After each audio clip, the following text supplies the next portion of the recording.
स्वागत है मेरे दोस्तों, स्वागत है नए फ्रेश वीडियो में। मेरा नाम है राहुल कुमार और आप देख रहे हो टेक ब्लॉग। एंड यहाँ पे हम बहुत ही इंपॉर्टेंट बात करने वाले हैं, वो है एसबीआई क्रेडिट कार्ड को लेके। यार देखिए, काफ़ी टाइम अगर आपने अप्लाई किया है ना, तो भी आपको अगर क्रेडिट कार्ड देखने के लिए नहीं मिलता है, बार बार एप्लीकेशन रिजेक्ट हो रहा है, क्या कारण है एंड इसे कैसे ठीक किया जा सकता है। और मैं सही बता रहा हूँ, इस वीडियो को एंड तक देखने के बाद मैं ये तो बोल ही सकता हूँ कि आप नेक्स्ट टाइम अप्लाई करोगे ना तो आपको ईजिली मिल जाएगा। तो मैं यहाँ पर काफ़ी सारे टिप्स एंड ट्रिक्स शेयर करने वाला हूँ, इसलिए मैं बस बोल रहा हूँ यार, इसे लास्ट तक देखो, उतना ही मैं मांगता हूँ आपसे। सबसे पहले हम बात करते हैं एसबीआई क्रेडिट कार्ड के। काफ़ी सारे हमें इसमें फीचर्स देखने के लिए मिलते हैं। आप किसी तरह का भी कार्ड लेने से पहले आप ये देखिए कि आपके वो वर्थ इट है कि नहीं, यानी कि उसको आप रिवॉर्ड ऐसे यूज़ कर सकते हो कि नहीं। देखिए, क्रेडिट कार्ड में अगर आपको लॉस नहीं बनाना है तो सबसे पहले आपको ये चेक करना है कि आप जो क्रेडिट कार्ड जो हमें ऑफर कर रहा है वो आप फुलफिल कर पा रहे हो कि नहीं। जैसे उनका रिवॉर्ड सेक्शन 2x या 4x जो भी होते हैं, तो वो किस चीज़ पे मिल रहा है। कोई फ्यूल के लिए होते हैं, कोई शॉपिंग के लिए होते हैं, और कोई पर्टिकुलर चीज़ के लिए होते हैं, जैसे IRCTC टिकट विकेट के लिए भी लेके रहते हैं। आप यहाँ पर इन चीज़ों को अगर आप फुलफिल करो, वही आप क्रेडिट कार्ड ले लीजिए।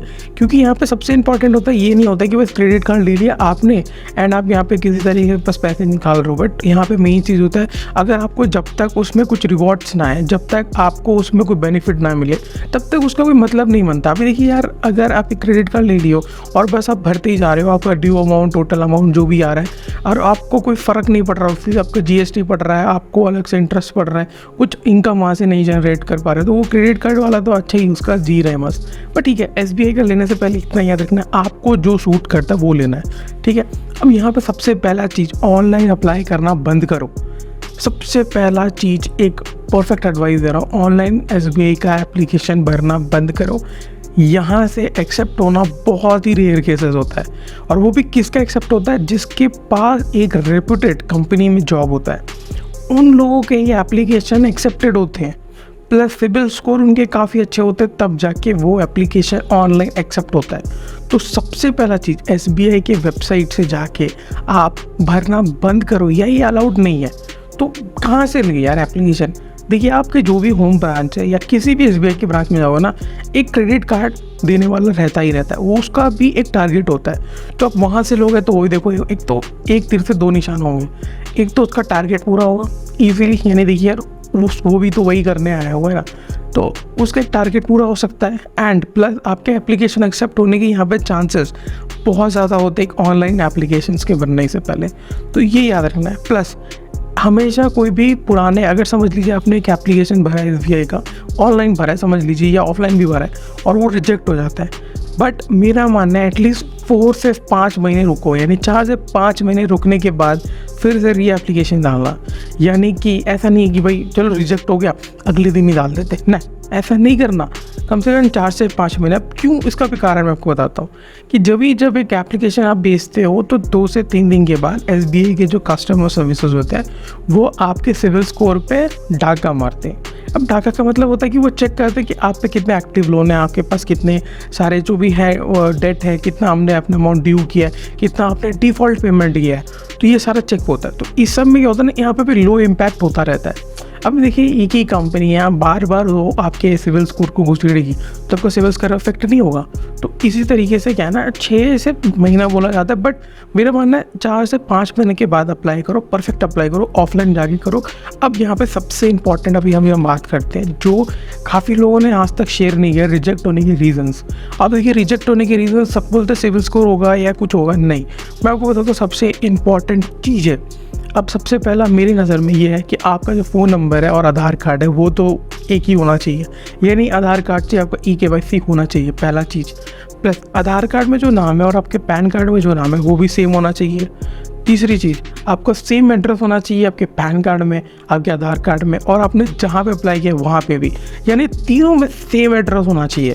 अगर आप एक रेंटल हाउस पर रहते हो ना, यहाँ पे दिक्कत हो सकता है अगर आप कहीं पे अप्लाई करो, ऑफलाइन या ऑनलाइन। तो रेंटल का क्या सीन है मैं बताता हूँ।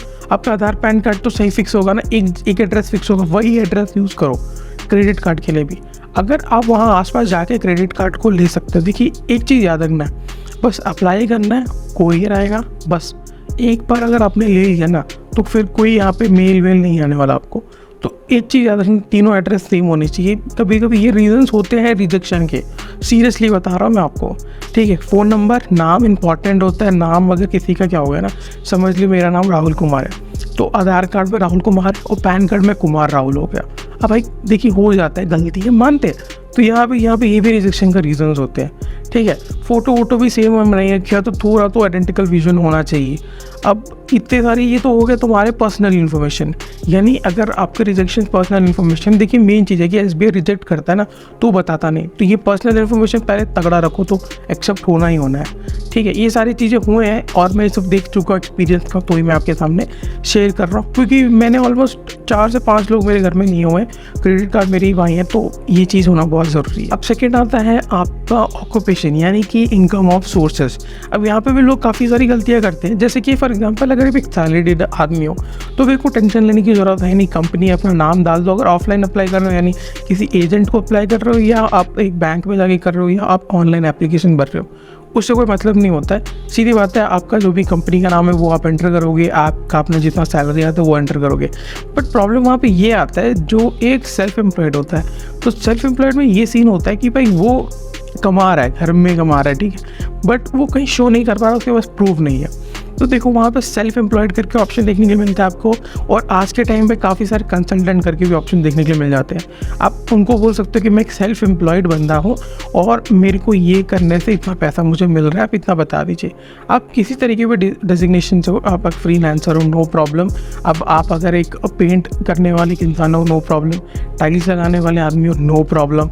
आप एक शॉप में बैठे हो, नो प्रॉब्लम। बस सेल्फ एम्प्लॉयड आपको क्लिक करना है। अगर आपके पीछे कोई रेप्यूटेड कंपनी नहीं है तो आपको एक क्लिक करने के बाद आपका सैलरी जो भी आएगा, एक एवरेज सैलरी पकड़ लीजिए 4 से 5 6 जो भी आपको एंटर करना है, दैट्स इट, ख़त्म, अप्लाई कर दीजिए। आप इसके बाद जो चीज़ें होती है ना बहुत ही ईजी हो जाती है आपके लिए, क्योंकि ऑक्यूपेशन बहुत इंपॉर्टेंट रोल प्ले करता है। क्योंकि देखिए जब तक इनकम ऑफ सोर्स आप नहीं दिखा पाओगे ना तो क्रेडिट कार्ड तो रिजेक्ट होना ही है, तो इसलिए सेल्फ एम्प्लॉयड डाल के कर दीजिए। अब इस केसेस में क्या होता है ना, सेल्फ एम्प्लॉयड में तो अगर आपने बिजनेस डाला है, एजेंट विजिट करेगा, ठीक है, पहला चीज़। सेकेंड चीज़, इनफैक्ट अगर आपने सेल्फ एम्प्लॉयड डाला है, आपको एक कॉल आ सकता है या आपसे पूछा जा सकता है, या तो आपने किसी तरीके का अदर टाइप ऑफ कार्ड लिया है। देखिए बहुत एक ईजी तरीका मैं आपको बताऊँ, अगर आज तक आपने कोई क्रेडिट कार्ड नहीं लिया, आपके पास कोई लोन नहीं है, आपका सिबिल स्कोर भी 0 है, मेरा मानना है आप किसी तरीके का भी एप्लीकेशन यानी कि पेटीएम पोस्टपेड ले लो, या कहीं पे जाके फ़ोन खरीदवा दो अपने दोस्त के लिए। और मतलब हाँ, वो पैसा देना चाहिए, ये नहीं कि आपने खरीदवा दिया, उसने पैसा नहीं दिया और आप भर रहे हो, तो ऐसा नहीं करना।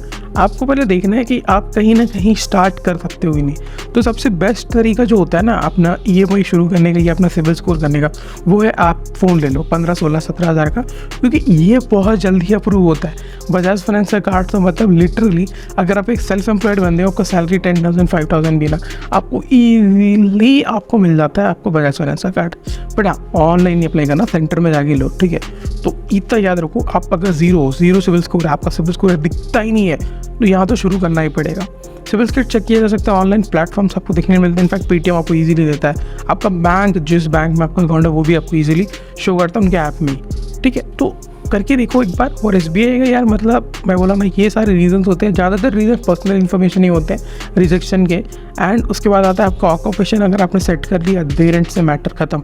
बट वहाँ पे सेल्फ एम्प्लॉयड डाल के कोई पैसा अच्छा खासा दिखा दो और भेज दो, टेंशन लेने की कोई ज़रूरत नहीं है आपको। यहाँ पे अब जैसे यहाँ पे ऐसे भेज देते हो, आपको 3 से 4 दिन के अंदर एजेंट के थ्रू जाओगे ना, तो एजेंट आपको बात करेगा कि हाँ भाई ये एप्लीकेशन है, ये रिक्वायरमेंट, वो रिक्वायरमेंट। तो एक बार ट्राई करके बनाओ। ऑनलाइन में बहुत सारे प्रॉब्लम्स हमें देखने के लिए मिलते हैं, और एक तो आपने एप्लीकेशन दे दिया, रिजेक्शन तो मतलब मैं क्या बोलूँ, मतलब अनलिमिटेड ऐसा लगता है, क्या ही बोलूँ, कोई भी चीज़ से मतलब कर देगा वो। तो जब तक आप एक रेप्यूटेड ऑक्यूपेशंस पे नहीं हो और रेप्यूटेड कंपनी आपके पीछे नहीं है, तो आपका एप्लीकेशन जो है वो रिजेक्ट होना कंपलसरी है। तो आपको बस ये फोकस करना है कि आपको कभी भी बैंक में जाके आपको एजेंट्स मिल जाते हैं, वहाँ पे जाके आप इजीली अप्लाई करवा सकते हो।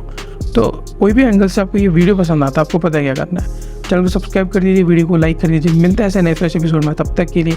बट जाने से पहले यार, एसबीआई को लेके हमने काफ़ी सारे वीडियो बनाए जो हमने प्लेलिस्ट पे डाला हुआ है, तो डू चेकआउट दैट। मिलते हैं ऐसे नए फ्रेश एपिसोड में, तब तक के लिए बाय बाय।